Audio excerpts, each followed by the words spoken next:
Oh, good evening San Roque, good evening Aguli, good evening Philippines. Ay kasama natin ating mahal na kapitan dito, Cap Kenneth Bautista. Ayan.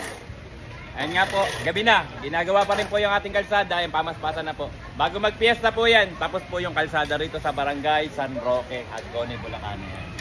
Eh syempre, sa pamamagitan niya ng ating mahal na kapitan po dito, si Cap Kenneth.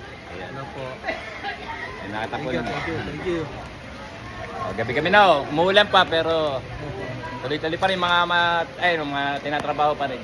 Tatapusin po natin yan hanggang dun sa dulo. Ay nakita nyo ron. Hanggang dun. Hanggang dun sa dulo tatapusin po yan. Din sa ibaba, tapos na po yan sa ibaba, sa kabila.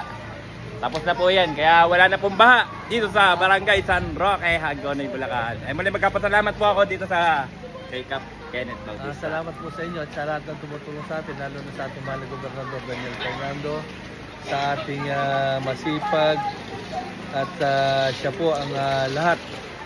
Sa kanya po galing lahat ng mga proyektong yan. At kung wala po ang ating mahal na Gobernador at Vice Gobernador, ay hindi po maayos itong ating kalsada. Kaya utang na loob po natin yan sa ating mahal na Gobernador sa buong sangguniang panlalawigan, sa panguna ng ating mahal na Vice Governor Alex Castro. Salamat po sa inyo.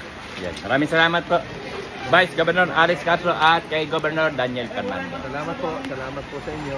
Maraming salamat po. Thank you po. At sa ating mahal na kaibigan, salamat po.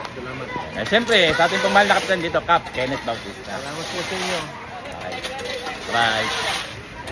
Okay, siyempre, shoutout po rito sa ating mahal na kagawa dito, Raymond Natividad, Miss Pink. Hello po. Ayun, kumaway na kami. Kapakawin ko pa sana eh. Siyempre, at siyempre, yung mga barangay, tanod natin diyan. Kami na tayo riyan. Ayan. Saan mga kapitan? Ayun din po sa taas. Meron pa sa taas. Ayun sa taas. Oh. Saan ba?